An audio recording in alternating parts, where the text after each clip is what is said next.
Okay, once you have the old damper off, you can go ahead and you maybe have to cut it off or pull it off. Either one's fine. What you're going to do now is you're going to take your new damper, you're going to connect it up, but just keep in mind that it needs to be nozzle forward, just like your other dampers. So go ahead and take and connect your damper by inserting it over the barbed hose. Okay, so once you have the damper placed back on here, what you have to do is you have to prime it. You're going to need to take your syringe. You should have received a syringe with your printer. If not, you can pick one up at your local drugstore. Once that's done, keeping your microfiber cloth on here because this is an important step. We're going to go ahead and we're going to unclamp the line here. If you had to clamp it in the back, make sure that you're unclamping in the back as well. Take your syringe, and again, we're going to lift our damper up, forefinger and thumb. We're going to insert the syringe, and then we're going to manually pull ink through the damper so we're getting ink in here. Oh, look at that.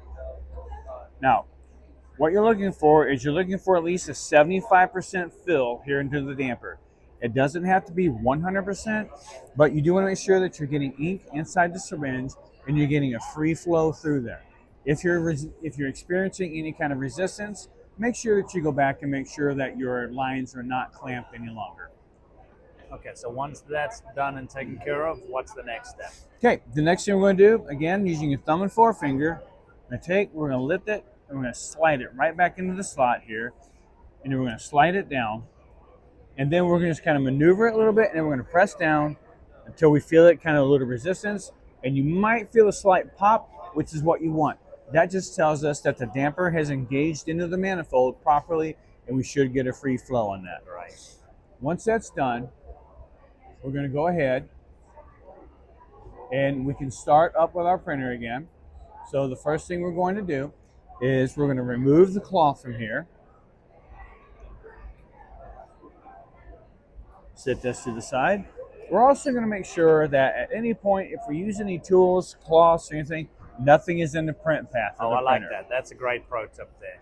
So what we're going to do next, we're going to go ahead, we can close this door up, we're going to power our printer on. And remember, anytime you turn your printer off and turn it on, always turn your printer on first, then the software, and when you're done for the day, close the software down, then turn your printer off. Okay, once we know that we have that, we're actually going to go ahead and we're going to do an ink load. So we're going to come over here. We're going to open up our Print EXP software. We're going to get a loading parameters message here.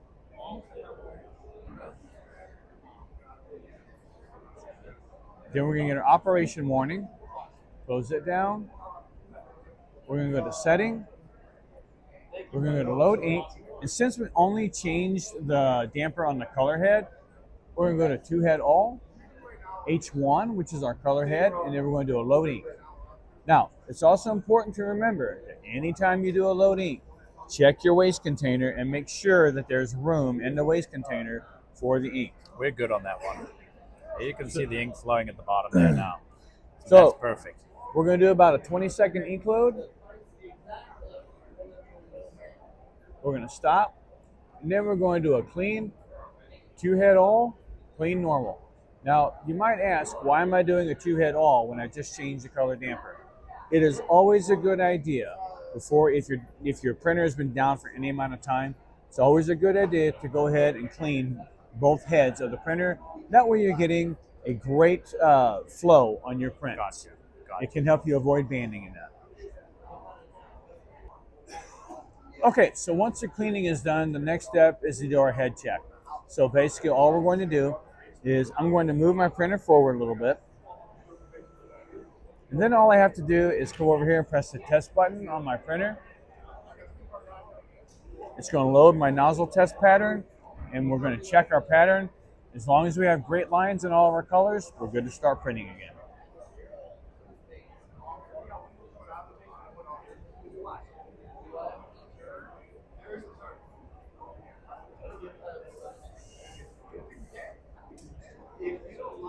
So remember, we changed our black damper, so we're going to come over here and we're going to check on nozzle check, and everything looks good.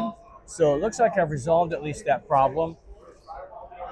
So that's the basic steps and troubleshooting steps if you start having banding or anything in your dampers or in your prints. It's really important to remember though that when you're handling those dampers, you handle with your thumb and your forefinger, and you guys will be good to go.